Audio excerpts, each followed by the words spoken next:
Bom, fazendo uma retrospectiva da aula de Oceanografia Física, parte 3 a 7, nós iniciamos com ventos. Isso foi dado parcialmente para a turma de licenciatura e eu fechei até o slide 16, se não me engano, com o bacharelado. Então, para quem não assistiu, tanto da licenciatura quanto do bacharelado, então eu vou fazer essa retrospectiva, fechar ventos e passar o tema corrente para vocês. Os compartimentos atmosfera e oceanos são dois fluidos que permanecem em interação, altamente dependentes entre si e que geram condições climáticas que permitem a vida no nosso planeta.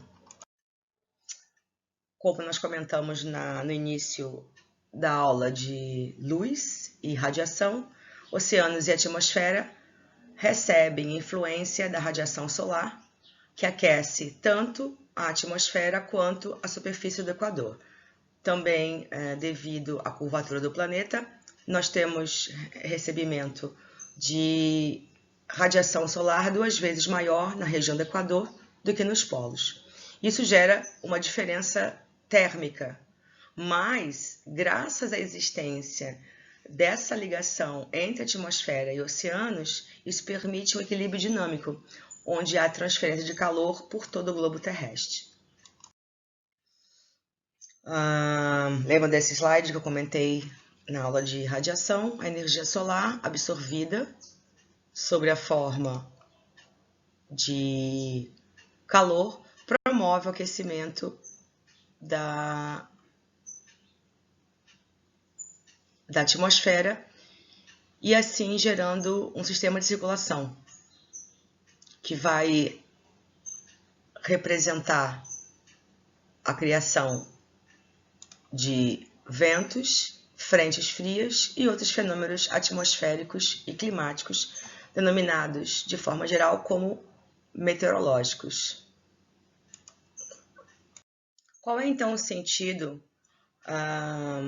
que permite essa interação entre atmosfera e oceanos? A gente vai observar a partir desse slide. Bom, comentado também na aula retrasada, a pressão atmosférica é o peso da coluna do ar sobre um determinado ponto, exercido em todos os sentidos. As diferenças de temperatura entre as diferentes regiões do planeta geram, portanto, diferenças na pressão atmosférica. A variação de pressão entre um ponto do planeta onde eu tenha uma baixa pressão e um de alta pressão vai gerar o deslocamento do vento, o deslocamento da coluna de ar, que é o vento, né, no sentido horizontal, entre um ponto de alta pressão e um ponto de baixa pressão.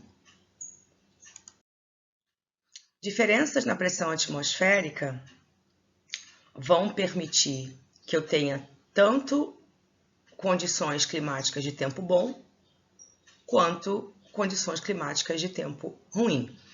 Isso acontece normalmente quando eu tenho o deslocamento do vento e o sistema de alta pressão continua com uma condição climática boa, enquanto que esse deslocamento do ar na forma horizontal para o sistema de baixa pressão desenvolve condições de precipitação.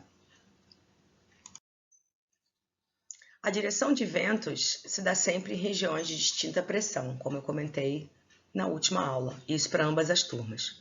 No entanto, quando eu tenho num ponto da superfície do planeta, seja ele continente ou superfície da água do mar, eu tenho um ponto de baixa pressão, esse ar ele é soerguido e ele desenvolve então o que nós conhecemos como ciclone. Enquanto que, e daí gera-se um tempo com condições nebulosas e muitas vezes precipitação. Enquanto que num tempo de baixa pressão, esse movimento do ar é descendente. Vejam, ascendente e descendente. Isso gera direções de ar na vertical que desenvolvem o que nós conhecemos como fenômenos de ciclone e de anticiclone. Vejam, no sistema de baixa pressão, eu tenho a formação de chuva e o tempo nublado, enquanto que nos sistemas de alta pressão, nós temos um ar descendente e um tempo bom, né? O ar frio desce, né? E eu tenho o tempo, ele é limpo, né? A atmosfera se limpa e eu tenho uma condição climática de ensolarado, por exemplo. A pressão atmosférica, então, indica o grau de aquecimento da superfície do planeta, seja ele um continente ou a superfície do oceano. E o comportamento da temperatura do ar vai gerar movimentos de massa. Então, vejam, quando a gente tem um sistema de baixa pressão, nós temos o ar ascendente e depois eu tenho uma divergência, um espalhamento dessa massa de ar. Enquanto que num sistema de alta pressão, eu tenho um movimento contrário, como eu mostrei no slide anterior. A condição do movimento do ar é descendente e depois eu tenho um espalhamento. E é por isso que as condições climáticas ficam favoráveis no ponto de alta pressão, como vocês viram no slide anterior. Ao longo do planeta, então, nós temos diferentes condições de alta e baixa pressão que vão se intercalando desde a região polar até a região equatorial. E da mesma forma, isso no hemisfério norte, da região equatorial para a região polar ao sul. Eu comentei isso na aula anterior. Aqui é um exemplo de um mapa sinótico, onde nós temos o encontro de dois sistemas de alta e baixa pressão, gerando uma condição meteorológica próxima à região sul do Brasil. Centros de baixa pressão ocorrem quando o ar se aquece, tornando-se mais leve e ascendendo. O inverso acontece nos locais de alta pressão. Por isso que nós temos nas grandes cidades, nas aglomerações urbanas, um comprometimento dessa célula de ascendência e descendência de ar, né? Isso aqui é uma célula de ar. Ar quente, ele torna-se mais leve, ascende, esfria, torna-se mais denso, condensa e desce. No entanto, a presença da poluição das grandes cidades impede que essa célula funcione normalmente. Ou seja, nós temos um mini efeito estufa sobre as cidades. Por quê? A poluição não permite que esse sistema de movimento ascendente e descendente conclua o seu ciclo e deixando permanentemente o ar quente que deveria ascender sobre a grande cidade. Isso gera um aquecimento das cidades. Isso também acaba explicando a existência das alterações diárias nas regiões costeiras entre um centro de alta pressão e um centro de baixa pressão, que permeiam, né? São trocados entre os momentos de dia e noite. Então, observe. O continente e o oceano aquecem e resfriam de modo distinto. Enquanto que na região do continente a Terra aquece rapidamente e resfria rapidamente, Durante o dia, eu tenho um centro de baixa pressão sobre a areia da praia, enquanto que o oceano, como ele aquece mais lentamente, ele continua sendo um sistema de alta pressão. Alta pressão, baixa pressão, deslocamento do ar no horizontal do mar para a terra, brisa maral. Ao contrário, acontece à noite. A areia da praia se esfria rapidamente, enquanto que a água do mar ainda está esfriando. Ela é mais lento nesse fenômeno de resfriamento. Portanto, agora eu tenho um sistema de alta pressão, porque resfriou-se mais rapidamente na areia da praia, e o sistema de baixa pressão eu tenho nos oceanos. Portanto, eu tenho um deslocamento de vento entre a Terra e o continente. Perdão, entre a Terra e o oceano. A questão que foi passada para vocês na última aula, que era acompanhar um telejornal ou uma condição climática sendo repassada diariamente em qualquer noticiário, né, em qualquer mídia, vai ficar para quando nós retornarmos na aula presencial, daqui a 2 semanas. Então, os princípios da meteorologia sobre a previsão do tempo, o que é a meteorologia e a discussão, novamente, sobre cartas sinóticas e vocês apresentando o que vocês printaram na tela do referido jornal, fica então para atividade online da semana após a conclusão da semana acadêmica. Bom, o deslocamento de ar entre 2 pontos da superfície do globo acabam se encontrando, né? Essas massas de ar, sejam elas quente ou frias, vão gerar frentes, que é o encontro desses sistemas.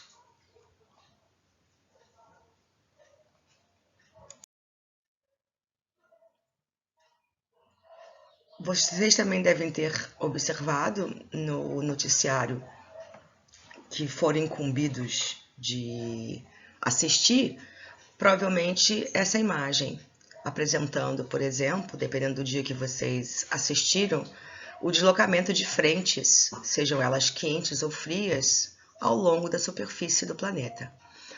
Essas massas de ar, que são grandes volumes com características homogêneas, principalmente em relação à temperatura, dá origem a condições climáticas muito singulares em algum ponto do planeta, né? Quando essas massas de ar elas têm uma característica de temperatura alta, elas vão se caracterizar como sendo frentes quentes. E, quando forem referente a temperaturas frias, vão ser relacionadas às chamadas frentes frias.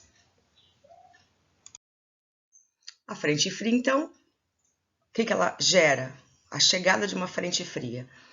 Como o ar frio é mais pesado, ele desloca o ar quente para cima. Geralmente, quando a frente fria se aproxima, então, de algum ponto, eu tenho inicialmente uma elevação da temperatura e a passagem da frente fria faz cair abruptamente essa temperatura. O vento pode ficar intenso e com fortes rajadas, tanto do vento quanto de tempestades. Por outro lado, quando eu tenho a chegada de uma frente quente, o ar, que é o ar frio, que é relativamente mais denso, tende a dominar o ar frio, o ar quente. E ele produz uma série, né, de nuvens sobre a região onde está chegando a frente quente. Nos locais então, onde chega a frente quente, a temperatura tende a se elevar, né? E eu tenho a formação de nuvens que se formam numa extensa região na atmosfera e a precipitação lá é fraca. A discussão em grupo sobre esse conteúdo, massas de ar na América do Sul, será dado para vocês no material no Drive. Eu já disponibilizei isso na semana passada, inclusive nessa sexta-feira que eu tentei dar aula, não consegui, porque eu gravei e ficou mudo. Vocês têm um arquivo em PDF sobre massas de ar na América do Sul. Na verdade, eu já havia passado ele na semana do dia 4 de setembro, apenas para vocês lerem. E vocês têm uma atividade no final desse arquivo, que são 2 páginas só, né, em PDF. Uma discussão sobre as condições climáticas sobre o Brasil, especificamente na região litorânea. Isso é atividade para vocês fazerem em grupo e apresentarem essa discussão escrita. Vocês têm as 2 próximas semanas para desenvolver isso.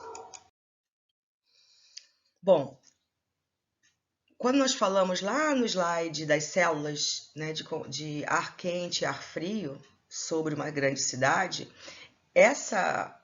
esse panorama pontual que eu mostrei no slide de uma grande cidade, ele ocorre, na verdade, em todo o planeta, né? Então, eu tenho células de alta pressão, de baixa pressão e convergências de ar frio e ar quente ocorrendo por toda a curvatura do planeta. Isso gera um padrão de circulação atmosférica global, né? Lembrando que o ar sobre as regiões tropicais é mais quente que nos polos, enquanto que na região do Equador, né, particularmente, eu tenho a maior concentração desse ar quente. Por ele ser mais quente, ele se dilata, acende e que faz diminuir a pressão atmosférica.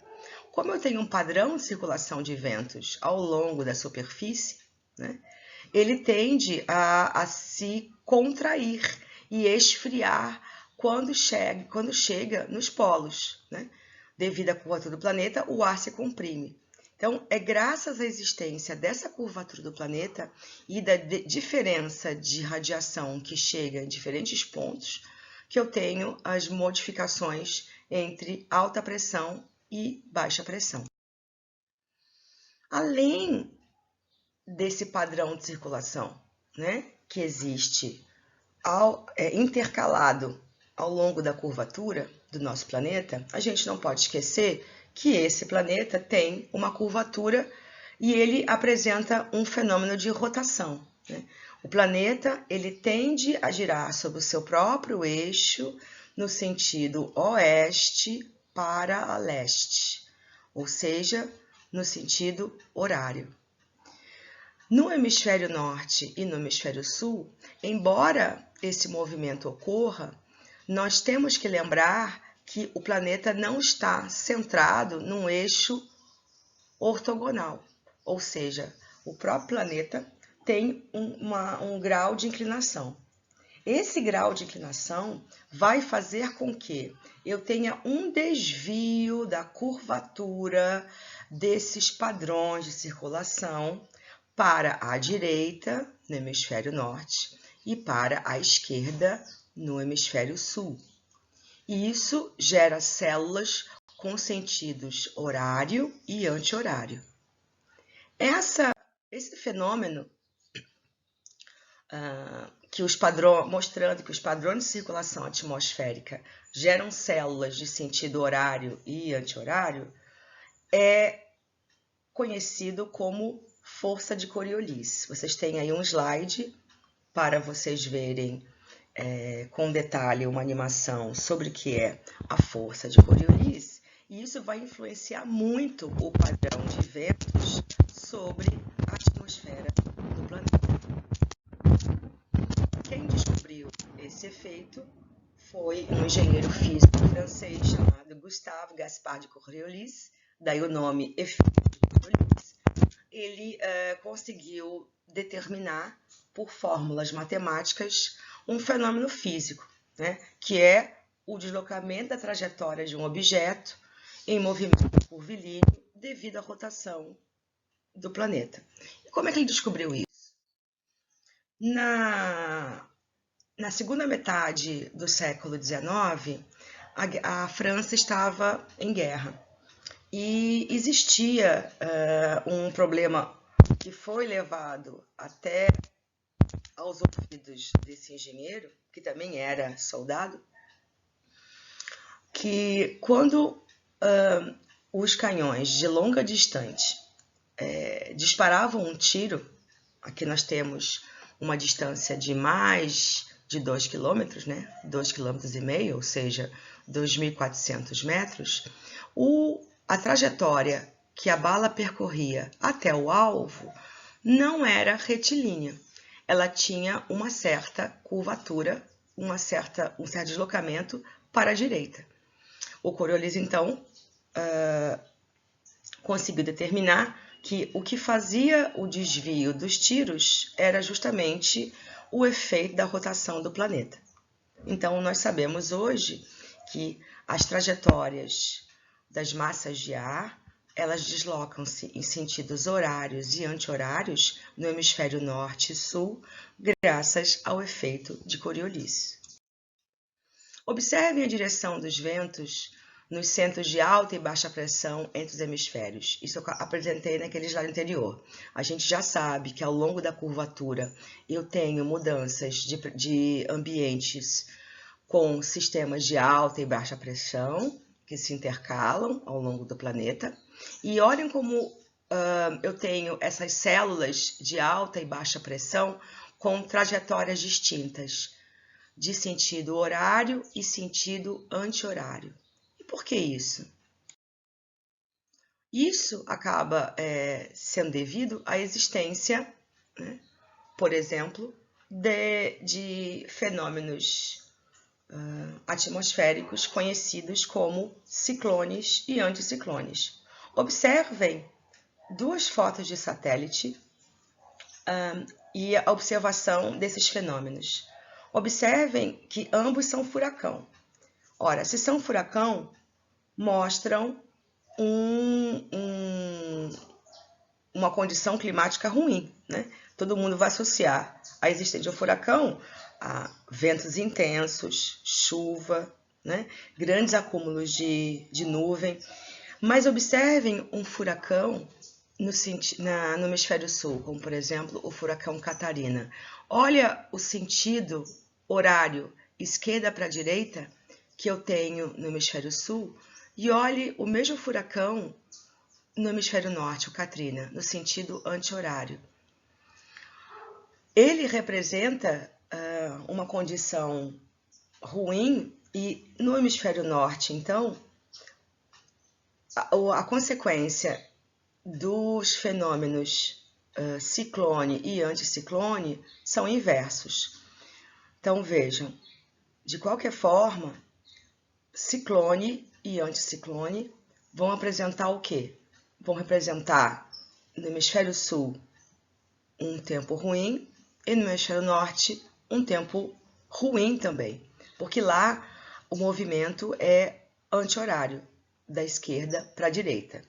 Vocês têm dois vídeos também nesse slide apresentado para vocês tirarem mais dúvidas e observarem com uma animação gráfica que sempre é mais ilustrativa.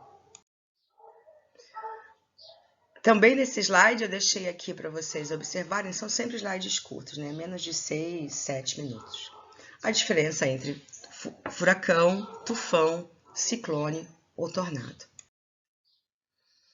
Bom, esses padrões de circulação vão gerar 3 sistemas básicos de vento sobre a atmosfera. Na região dos polos, nas regiões do Equador e nas regiões temperadas. Polos e latitudes tropicais serão centros de alta pressão, enquanto que a região do Equador e latitudes temperadas são centros de baixa pressão.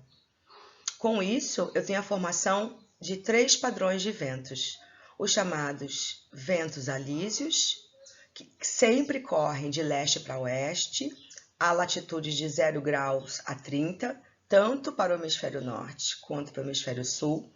Ventos de oeste, que são sempre de oeste para leste, nas latitudes de 30 a 60 graus. e os ventos de leste, que ocorrem na latitude de 60 a 90 graus. Vamos ver um pouco mais isso.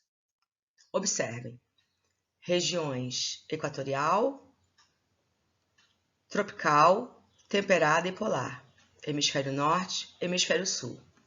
O ar frio, que está nas regiões dos polos, descende e produz uma zona de alta pressão.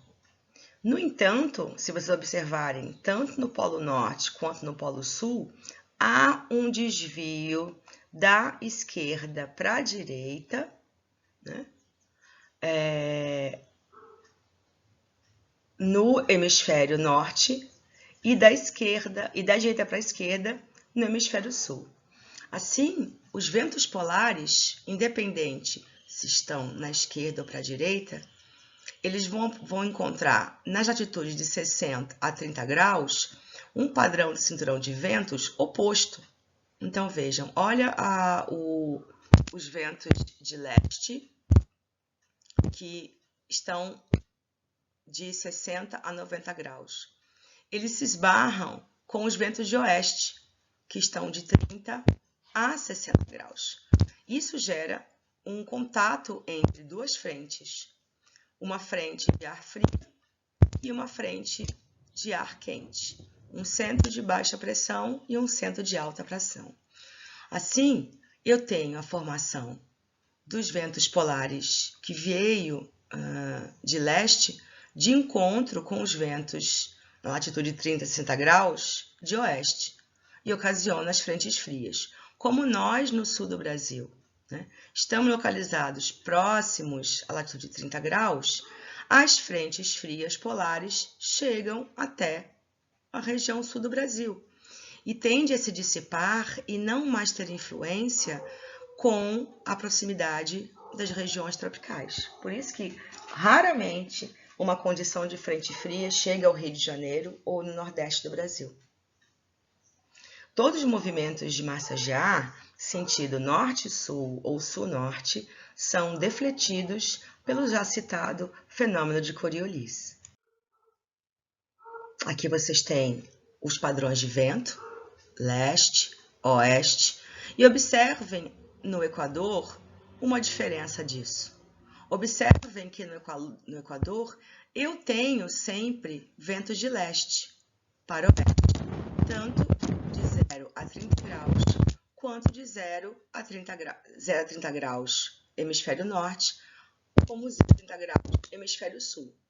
E isso faz com que os ventos nas regiões equatoriais e tropicais sejam muito mais intensos do que os conhecidos no oeste e no leste.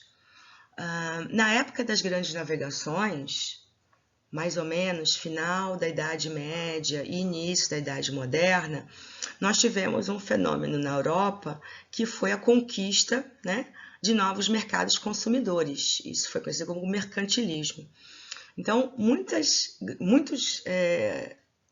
grandes empresas e grandes companhias de navegação se lançaram além do Atlântico Norte para a compra de especiarias na Ásia, nas chamadas Índias Ocidentais, né? Isso foi descrito provavelmente nos seus cursos de história do ensino fundamental e médio.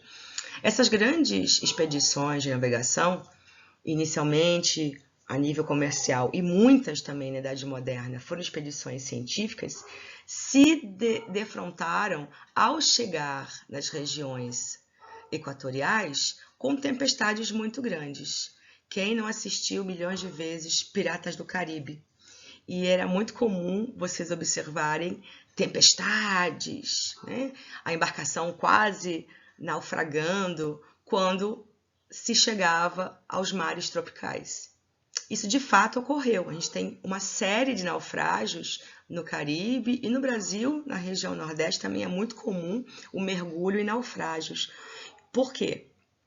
Tanto pela questão do desconhecimento desse padrão de vento, que era muito intenso, que é muito intenso na região equatorial e tropical, quanto mesmo a chegada na costa e particularmente no Nordeste do Brasil, que eu tenho uma redução muito grande da plataforma continental. Então, ou os barcos encalhavam, porque encontravam o fundo de pedras e não se conhecia batimetria naquela época, ou naufragavam mesmo, ou ficavam à deriva devido às tempestades que ocorrem nas regiões equatoriais. Esses padrões de ventos que correm de leste para oeste nas regiões equatoriais são chamados de ventos alísios. E eles são fortes o suficiente, tanto até 30 graus norte e 30 graus sul, sendo capazes de empurrar os oceanos para a esquerda em praticamente 4 centímetros de altura, de tão forte que eles são. Então, isso é muito importante porque eu posso perguntar em alguma atividade teórica ou mesmo numa avaliação. O padrão de deslocamento leste-oeste, eu coloquei que W representando oeste em inglês, porque é muito comum vocês verem esses termos, não em português, né? Oeste, W, e leste, west, né? Com E. Então, nós temos uma projeção de ventos leste, oeste, os dois de leste dos alísios e o mesmo padrão oeste, leste ao sul da América do Sul. Vocês têm uma atividade sobre essa parte inicial da matéria, mas a pesquisa 7, na verdade, não é pesquisa, eu passei ela agora como um tema complementar. Então, vocês têm atividade do 1 ao 6 para fazer e entregar daqui a 15 dias. Iremos discutir por WhatsApp as datas corretas, mas inicialmente eu vou fazer isso mesmo. Eu vou gravar a aula também de ondas, marés e pressão, vou disponibilizar semana que vem. Aí vocês não teriam aula semana que vem, na outra semana, daqui a 15 dias. É a semana acadêmica, então fica esse material para ser entregue em duplas daqui a 15 dias. E isso é uma somatória de atividades, tá? Depois eu faço uma retrospectiva de quais são ao final da aula de hoje. Sobre os fenômenos de El Niño e Laninha, eu passei então para vocês, conhecendo um pouco mais, esse vídeo que informa como se forma e onde é a influência do El Niño e Laninha no continente americano. Todos esses conteúdos, para que vocês tenham revisão, estão apresentados nesse pacote de vídeos. Lembrando sempre que são vídeos curtos. Ventos, 4 vídeos, nuvens, massas de ar, 2 vídeos, previsões meteorológicas e movimentos na atmosfera. Por favor, assistam os vídeos, porque eles podem ser complementares para a melhor compreensão sobre esses conteúdos.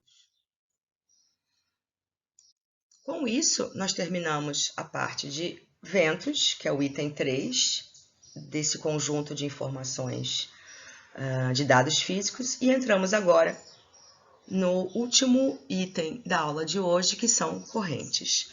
Na próxima gravação, iremos ter ondas, ondas, maré e pressão batimétrica. Bom, as correntes, da mesma forma que o padrão de circulação que ocorre na atmosfera, também vão apresentar direção e sentido diferenciado, tanto no hemisfério norte quanto no hemisfério sul. Uma das grandes diferenças do padrão de circulação de água em relação ao padrão de circulação de ar é que nas correntes nós temos barreiras que são os continentes. Essas barreiras físicas, que é a existência das porções de terra, vão permitir a existência de giros. Vocês podem observar aqui, alguns desses giros. um giro no Atlântico Norte, um giro no Atlântico Sul, um giro no Oceano Índico, giros no Pacífico. De fato, a única porção oceânica que não apresenta barreira é a corrente que circunda o continente antártico. Ela não tem barreiras e ela consegue se deslocar por toda a superfície do planeta. Por isso que ela é chamada de corrente circumpolar antártica. Também para a corrente vocês têm algumas animações e alguns vídeos bastante elucidativos nessas 3 sugestões colocadas nesse slide. Bom, as correntes marinhas são fenômenos oceanográficos dos mais estudados pelo homem, particularmente pela importância da navegação comercial. Desde a época do mercantilismo, na expansão dos mercados, tanto consumidores quanto de mão de obra e produtos que foram colonizados pelos países europeus a partir da Idade Média, Idade Moderna, e também as frustrações, as derivas, as embarcações que naufragaram, que perderam sua rota, porque desconheciam o padrão de circulação de ventos e correntes, fez com que o homem desenvolvesse um conhecimento aprofundado sobre as correntes marinhas. Além disso, as correntes marinhas, elas são eminentemente produzidas e reguladas pelos ventos, tanto em direção quanto em velocidade. Além do sistema de ventos, a própria existência da troca de calor entre a atmosfera e o oceano geram condições diferenciadas para as correntes marinhas. 2 slides atrás, vocês poderiam ter observado que haviam setas com cores diferenciadas.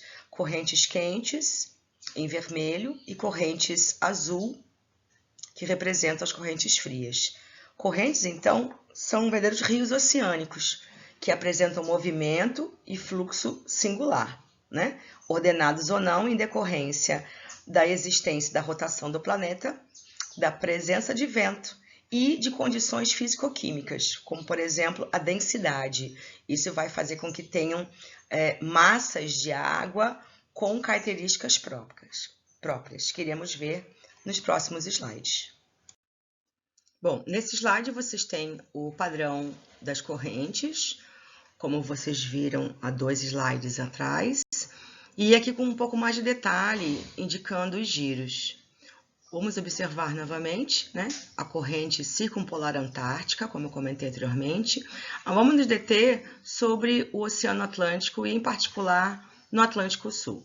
Então, nós temos um grande giro, que é o giro do Atlântico Sul, formado por 4 correntes. A corrente do Brasil, que é descendente, ela sai da região equatorial e corre por toda a costa brasileira, daí o nome Corrente do Brasil.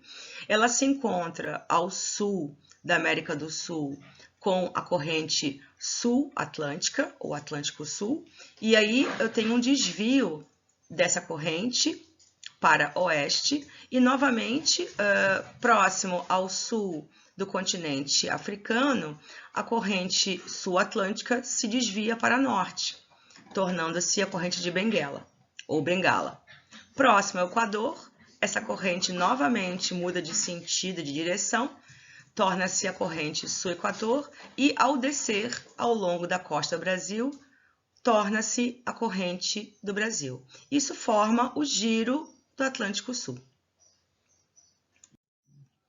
As correntes, além de ter direção, sentido diferente, elas também podem ser superficiais ou profundas, quentes ou frios, e isso vai gerar uma grande influência sobre os padrões térmicos dos continentes. Então, observem nesse slide a coloração na escala Celsius, as cores mais frias, verde, azul e roxa, indicando correntes frias, e indicando os padrões térmicos dos oceanos mais frios, e conforme eu aumento o calor, o padrão das condições dos oceanos com águas mais quentes.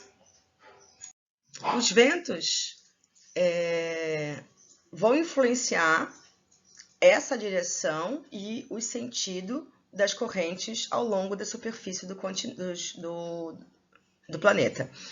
Os ventos que têm maior influência sobre as zonas temperadas, que estão localizadas em latitude de 30 a 60 graus, sopram de oeste para leste. E os alísios, nas regiões equatoriais, que sopram ao contrário, sopram, né, e têm a direção de leste para oeste. Os ventos, combinado com as barreiras continentais, vão dar origem, nas zonas subtropicais, às fortes correntes marinhas, que circulam no sentido anti-horário no hemisfério norte e no sentido horário no hemisfério sul. Observem nesse slide, aqui são o padrão das correntes, aqui são os padrões dos ventos, ventos de leste, oeste, alísios e novamente oeste e leste, e observem as correntes, né? As correntes vão apresentar os mesmos padrões de circulação que ocorrem na atmosfera, né? Isso faz com que eu tenha os giros. Lembra do encontro entre os ventos de leste e oeste no hemisfério norte e no hemisfério sul, nas regiões temperadas e polares? E isso faz com que, ao encontro dos ventos leste e oeste, as correntes mudem de direção. Por outro lado, quando eu tenho a região equatorial, de 30 graus até 0 graus, olha o padrão das correntes. As correntes equatoriais são fortemente influenciadas pelos dois sistemas de vento alísios, tanto até 30 graus norte, quanto até 30 graus sul. Como eu comentei em alguns slides anteriormente, ao soprar de leste para oeste, os alísios empurram as águas superficiais para este lado, fazendo com que haja um acúmulo de água nas regiões equatoriais a mais ou menos 4 centímetros acima do nível normal dos mares a cada 1000 quilômetros. Esse grande acúmulo de água, devido à força da gravidade, quando fazem o giro e retornam, geram as contracorrentes equatoriais. Nos oceanos Atlântico e Pacífico, as correntes equatoriais são interceptadas pelos continentes e, assim, desviadas para norte e para sul. Os ventos do oeste formam as correntes que retornam para a região equatorial, completando os giros subtropicais. Esses giros ocorrem no Pacífico, Atlântico Norte, Atlântico Sul e Índico, como está indicado nesse slide. Assim, temos os giros subtropicais, Pacífico, Atlântico Norte e Atlântico Sul, gerado pelos ventos do oeste, que retornam para a região equatorial, e os giros subpolares, que ocorrem nas regiões subpolares do Atlântico Norte e no Pacífico Norte. Lembrem-se, não ocorrem giros no extremo sul do Pacífico, pois não há barreiras continentais para obstruir o fluxo de água. Assim, teremos a corrente circumpolar antártica, que nós comentamos nos slides anteriores. Os maiores volumes de água são transportados pelas correntes, e uma das mais importantes são a corrente do Golfo e de ambas, além da corrente do Golfo, nós temos a corrente circumpolar antártica. Ela carrega aproximadamente 100 milhões de metros cúbicos de água. Outras são bem menores e, comparativamente, observem quanto de água a corrente do Brasil carrega. Ela carrega 14 milhões de metros cúbicos de água. Para efeito de comparação, talvez vocês não consigam pensar em tantos milhões de água assim, o Rio Amazonas, que é um rio extremamente importante para a América do Sul e é um dos maiores do planeta, transporta apenas 225 mil metros cúbicos de água. Então, observem esse volume transportado em relação aos 14 milhões da corrente do Brasil e aos 100 milhões que é transportado pela corrente circumpolar antártica. Bom, uma das atividades complementares, agora que vocês terão para entregar, é desenhar o mapa mundi, indicando os giros das correntes oceânicas. Aqui sim vocês conseguem ver com coloração as correntes quentes e frias. E o detalhe maior, até vocês podem apresentar no próprio mapa anterior, mais ampliado ao lado, ou façam ele como sendo um terceiro, né? Um segundo mapa, ou seja, uma terceira atividade, vocês indicarem os padrões de corrente do Atlântico, tanto no hemisfério norte quanto no hemisfério sul. Observem, no hemisfério norte, nós temos a corrente equatorial, que transforma-se na corrente do Caribe, quando passa pela América Central, transforma-se na corrente do Golfo, a partir da Península da Flórida, nos Estados Unidos. Ela encontra a corrente norte-atlântica e ela é desviada para oeste, tornando-se a corrente de Portugal e depois em direção ao Equador, tornando-se a corrente das Canárias. Novamente, ela encontra a corrente do Equador ao norte e formando, então, o giro do Atlântico Norte. Bom, além do sentido das correntes visto nos slides anteriores, nós temos a informação sobre a direção, né? Que essas correntes têm nos diferentes oceanos. Bom, algo muito importante que a gente não pode esquecer é que a corrente é uma porção de água formada por um conjunto de camadas. A camada superior da corrente, obviamente, está sob a superfície dos oceanos, ela é impulsionada pelo vento. Uma vez que essas correntes têm camadas que descem verticalmente, a camada superior, que foi impulsionada pelo vento, acaba transferindo esse vetor de força para as camadas inferiores. No entanto, a cada camada, a velocidade da minha corrente vai reduzindo. E, devido à força de Coriolis, também vai alterando a sua direção, de leste ou para oeste. Essa alteração pode, inclusive, a uma certa profundidade, novamente inverter a direção da corrente. Isso foi estudado pelo físico Vang Valdrik Ekman. Ele estudou a interação do sistema de ventos, o efeito de Coriolis e a existência dos padrões de direção das correntes marinhas. No início do século XX, ele postulou que os ventos causam o movimento na superfície dos oceanos. No entanto, com a ação integrada do efeito de Coriolis e também pelo efeito que ele descobriu, que é o efeito de Ekman, ou espiral de Ekman, as camadas de água com a profundidade vão progressivamente perdendo força, né? Ou seja, aquela força que era mais intensa lá na superfície, como vocês podem observar aqui, por exemplo, por causa da ação dos ventos, vai sofrer progressivamente uma redução. O vetor, como vocês viram em física, no primeiro ano da graduação e mesmo no ensino médio, o comprimento desse vetor indica a intensidade da força. Observem que com a profundidade, essa intensidade de força vai reduzindo. E pelo efeito de Coriolis, além da intensidade reduzir, a minha direção do vento, a minha direção da corrente vai progressivamente mudando.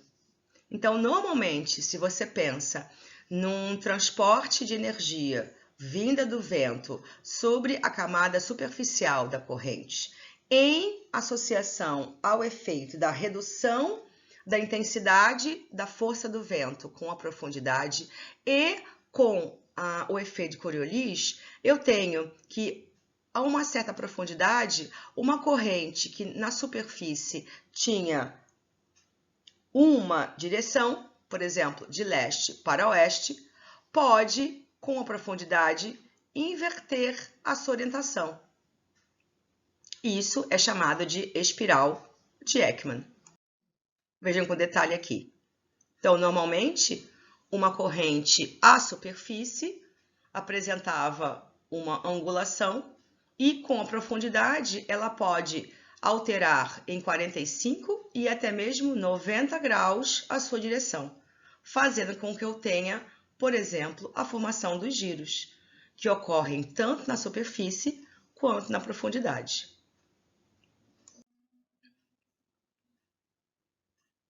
Aqui é o detalhe que vocês têm aqui, da deflexão do movimento da água devido ao vento. Então, naturalmente, o vento, ao gerar uma força soprando a superfície da água do mar, já apresenta uma mudança de 45 graus na sua direção e, progressivamente, com a profundidade, essa angulação pode chegar, por exemplo, a 90 graus.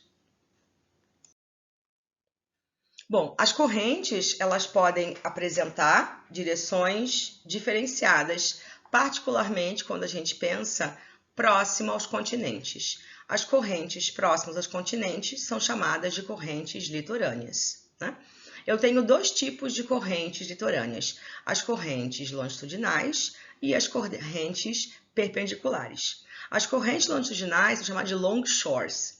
São geradas por diferentes mecanismos com aproximação oblíqua das ondas, que a gente vai ver na próxima aula, que é uma das primeiras influências do vento sobre a superfície da água do mar. Mas vamos pensar simplesmente no vento gerando um movimento de água paralelo à costa. Essa corrente, ela vai tendo diferenças com a profundidade devido às variações que ocorrem com a proximidade de um fluxo de água junto à costa. E aí vai sofrer influência também pela difração dos ventos e da amplitude das ondas e das marés, que vai ser tema do próximo slide, perdão, da próxima aula. Então, observem uma corrente longitudinal. A seta indica a orientação, né? Então, em diferentes pontos da costa, eu posso ter correntes longitudinais de esquerda, de direita. Estão vendo? Isso depende da orientação da costa. No entanto, todas elas estão indicando o quê? Um movimento paralelo à costa. Obviamente, devido à existência de batimento de onda, que vai ser tema da próxima aula, esse movimento longitudinal tende a ter uma certa inclinação, em geral 45 graus. No entanto, ela é uma corrente longitudinal, né? Ela chega na costa longitudinal e ela vai tendo pequenas deflexões de 45 graus próximo à costa. As correntes que têm grande importância para a região costeira são as conhecidas correntes litorâneas. Elas podem ser de dois tipos. Elas podem ser longitudinais, né? A costa, como vocês viram na longshore, e também nas correntes perpendiculares, que chegam ortogonalmente à linha costeira. Essas são chamadas de correntes de retorno ou ripper currents. E elas são muito importantes porque trazem uma quantidade massiva de água até a terra, né? E associadas com as correntes, associada com as ondas, podem ter grande influência no acidente com banhistas, com frequentadores da praia que se lançam a nadar a partir da arrebentação das ondas. A água empilha na praia e ela tem que voltar para o oceano ou mar afora. Essa ilustração como funciona a corrente de retorno, o ripper currents, está no vídeo apresentado no slide. Aqui um desenho, uma animação simples de como funciona as correntes perpendiculares ou de retorno. Aqui é a imagem aérea da formação da corrente de retorno. E vejam o detalhe, elas chegam perpendiculares à linha da costa, batem na areia da praia e tem que retornar. Se nós tivermos na linha de costa um obstáculo, como um banco de areia, por exemplo, e esse banco de areia se posicionar bem próxima do padrão de corrente de retorno, qual é a consequência disso? A corrente bate na praia e ela retorna. Como ela não tem espaço devido à existência da barreira, que é o banco de areia, toda essa massa de água acaba sendo estreitada e passando com uma velocidade muito maior por esse estrangulamento gerado pela saída, né, por uma abertura possível entre dois bancos de areia. Ora, logo, uma pessoa que está nadando na praia e não percebe a existência da corrente de retorno, ela cai nessa vala, porque obviamente a corrente de retorno acaba chegando sob o fundo do mar, que é raso aqui, né? Parece um cacófago de linguagem, mas junto à praia, a profundidade da água é menor. Então, há um transporte de areia até do banco de areia, então essa corrente perpendicular trouxe a areia daqui, e ao colar, né, ao colapsar com a linha de praia, ela também tira a areia do fundo, formando uma cava. Essa cava maximiza a intensidade dessa corrente que vai retornar para mar afora. Daí o nome também de corrente de retorno. Ora, se ela apresenta apenas um pequeno espaço, né? Digamos que esses dois bancos de areia existiram, mas a corrente de retorno assoreou e abriu um caminho, uma saída para esse fluxo de água. Essa corrente, ao passar por um espaço muito apertado, aumenta a sua intensidade e depois se espraia, né? Se abre após o banco de areia. Então, imagina uma pessoa que está nadando aqui na praia, bem rente à arrebentação, ela não percebe a existência da corrente de retorno, digamos que ela esteja aqui, olha, indicada pelo meu pointer. Ela está nadando aqui e ela não percebe dentro da água uma corrente de retorno. Ela cai nessa vala e ela, em vez de conseguir retornar para a areia, ela é puxada para o fundo novamente. Nesse momento, o banhista ele entra em desespero. Primeiro, porque nesse trecho a profundidade ficou maior. Segundo, que o padrão da corrente mudou, né? Ele estava nadando, fazendo uma certa força para deslocar o seu corpo. Ele encontra esse maciço volume de água retornando para mar aberto, ele cai nessa vala com maior profundidade e com maior fluxo e ele se desespera. Se não for uma pessoa que tenha um bom conhecimento sobre o ambiente praial, e em geral os guarda-vidas são instruídos para isso, ele pode se afogar e até mesmo morrer. Nesse slide que eu passei anteriormente, vocês podem ver o detalhe de um resgate de um banhista que estava se afogando numa corrente de retorno. Ela é muito perigosa. Países como a Austrália, por exemplo, que apresenta uma forte concentração de surfistas e também de banhistas, a costa nordeste da Austrália tem uma história muito legal da interação entre a Universidade da Austrália e a comunidade costeira, onde o Departamento de Geologia e de Oceanografia da Universidade da Austrália criou uma interface, treinando guarda-vidas, colocando placas na praia e indicando o perigo para os banhistas devido à presença de uma corrente de retorno.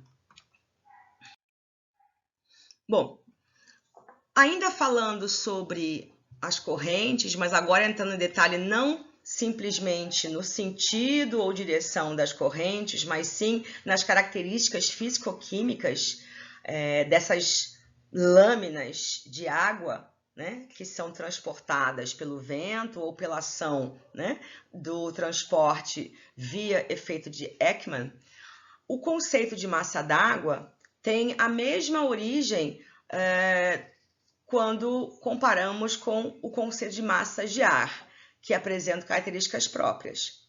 As massas de água, então, elas são parcelas de água salgada que têm características muito peculiares. Valor de salinidade, temperatura, oxigênio, por exemplo, como uma das mais importantes. É muito importante lembrar que massa d'água não é a mesma coisa que corrente oceânica. Na verdade, corrente é esse transporte da água, né? Seja ele com sentido ou orientação distinta. As características físico-químicas é que vão dar origem ao conhecido como massas d'água. Então, o transporte dessas massas d'água são as correntes. E elas são, na verdade, pacotes, né? Quantidade X, volume X de água com características próprias, particularmente em relação aos parâmetros físico-químicos. Normalmente, as massas d'água se formam na superfície, né? Devido às forças atmosféricas, e também ganham, e aí gera-se a corrente, mas também as características da temperatura e do regime dos ventos, e normalmente as massas d'água mais superficiais são quentes e as massas profundas são frias. Elas são carreadas, então, pelas correntes. Corrente é esse fenômeno físico, né, do transporte de quantidades de água. E a massa d'água é o fenômeno físico-químico, né? Então, corrente e massa d'água podem sim ser superficiais, profundas e até mesmo intermediárias, e podem ter temperaturas distintas e podem apresentar condições físico-químicas também distintas. A classificação das massas d'água, elas são normalmente dadas com relação à profundidade e à região geográfica de sua procedência. Então, em relação à profundidade, elas podem ser superficiais. Vejam aqui nesse gráfico, eu tenho no eixo vertical profundidade 300 metros, 400, 900 metros, por exemplo. E aqui nós temos milimol por quilograma. Digamos que é algum parâmetro físico-químico, pode ser nutriente, pode ser salinidade. Observe, então, que eu posso apresentar, devido à profundidade, a classificação de superficial, intermediária e profunda. De forma geral, isso pode variar entre a literatura que for utilizada para se aprofundar nesse tema, mas normalmente até 0 ou 200 metros a minha massa d'água é superficial. De 200 a 500, intermediária. E acima de 500 metros seriam massas d'água profunda. Esses símbolos aqui estão indicando o nome dessas massas d'água. Então, vejam, nós temos aqui um dos símbolos mais importantes para a América do Sul, que é a ACAS. A ACAS é o nome de uma massa d'água que tem grande influência para nós, que somos um país que tem uma grande extensão litorânea, que é a água central do Atlântico Sul. Nós também temos, por exemplo, a AIA, a água intermediária antártica, ou a UCDH, UCDW, águas profundas circumpolar e assim por diante. Mas para a gente é interessante saber da ACAS. A ACAS, então, ela é uma massa d'água classificada como intermediária, né? Profundidade média de 100 a 300 metros, que ela é carreada pela corrente do Brasil. Então, ela vem da região equatorial e tem maior influência nas regiões sudeste e sul do Brasil, e ela está localizada entre 100 e 300 metros. Estão vendo? Então, nós temos a massa de água conhecida como água tropical, que é mais superficial, e numa porção intermediária, a ACAS, e depois mais 3 massas d'água com sentidos distintos. Então, a água tropical é uma massa de água superficial e ela tem direção norte-sul. A ACAS também apresenta direção norte-sul. E aí nós temos uma contracorrente que é de sul para norte, como a água intermediária da Antártica, e outras duas correntes, duas massas mais profundas. A água profunda do Atlântico Norte, sentido norte-sul, e no sentido inverso, a água da Antártica de fundo. Para a gente, o interessante é a ACAS, tá? Ela tem uma profundidade boa, ela tem então uma extensão batimétrica de 200 metros, né? Já que ela vai de 100 a 300 metros.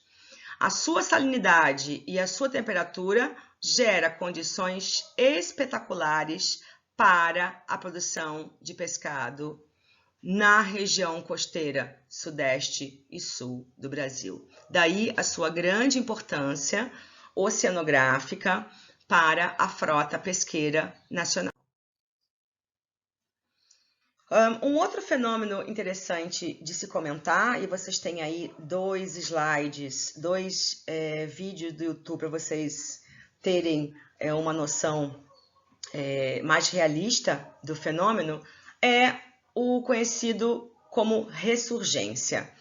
Justamente pela existência de sentidos, orientações e dados físico-químicos como temperatura, salinidade e concentração de nutrientes que, quando eu tenho próximo à costa o encontro de uma água profunda e de uma água superficial, o que acontece é a existência de algum acidente geográfico, como, por exemplo, um esporão, um promontório, ou seja, uma porção de terra que adentra mar afora, como acontece no Brasil, a região de Cabo Frio, no Rio de Janeiro. A palavra cabo é porque eu tenho um acidente geográfico que é uma extensão de terra adentrando mar afora. Ora, esse cabo, esse acidente geográfico, gera uma barreira. E, pela existência dessa barreira, eu tenho o que nós conhecemos como looping ou turnover. O que acontece nesse ponto da costa, particularmente no Brasil, e é o único ponto da costa do litoral brasileiro que tem esse fenômeno. O fenômeno de ressurgência em Cabo Frio, no Rio de Janeiro, ao norte do Rio de Janeiro, é um ponto da costa onde, pela existência de um acidente geográfico, que é um cabo, né, uma porção de terra que adentra mar afora, há uma inversão. A água profunda, que é fria e rica em nutriente, ela faz um looping, ela se transloca, ela sai do fundo e há um giro. A água profunda ascende e, devido à existência do vento alísio, essa corrente profunda ascende e ganha uma outra direção. Ela vem de sul para norte e depois ela desloca-se de norte para sul. Quando ela ascende, ela torna-se uma água superficial quente e ela é deslocada mar afora. No entanto, nesse ponto da costa, onde eu tive a ascensão da água fria, esse ponto da costa vai apresentar, obviamente, uma temperatura da água próxima ao litoral, na região nerítica, fria e com uma quantidade absurda de nutrientes. Isso faz com que haja uma aproximação da comunidade do nécton. Peixes, organismos pelágicos de forma geral abundam, são extremamente concentrados nesse trecho da costa.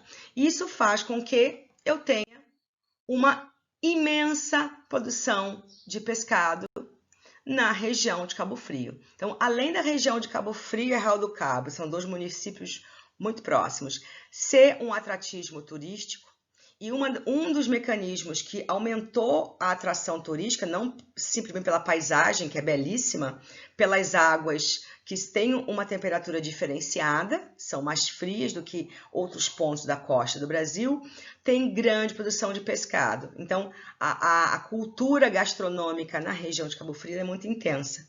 Então, eu tenho uma exploração comercial pelas frotas de embarcação elevadíssimas, um atrativo paisagístico intenso. Juntando tudo isso, eu vou ter que a região de ressurgência acaba sendo um local de alto valor econômico. tanto turístico quanto de exploração de recursos vivos marinhos. A ressurgência, então, ela acaba sendo um fenômeno de fertilização do mar. Quando essas águas frias que vieram da corrente das Malvinas se aproximam da costa, encontra com as águas quentes da corrente do Brasil, há um turnover. Eu tenho, então, uma água agora cheia de nutrientes, porque houve a ressurgência, e eu vou desenvolver, então, na região, uma grande cultura de pesca, né? E eu vou ter, então, uma região com grande exploração econômica de recursos marinhos. Para complementar os conceitos dados também a partir daquele ponto onde vocês tinham os mapas das correntes, né, que eu solicitei que vocês fizeram, eu peço, então, mais 4 atividades. O que são, como se formam, como se movimentam as correntes marinhas, quais são os tipos de correntes litorâneas, o que são massas d'água, quais as principais massas d'água que ocorrem na região sudeste do Brasil, e me relacionem o que a ressurgência pode refletir sobre a produtividade pesqueira na região costeira. Ok? E com isso, a gente encerra essa gravação dos slides 1 a 70 e a gente continua a gravação para a próxima aula, que seria a segunda aula depois do dia 11, né? Então, a gente teria um no dia...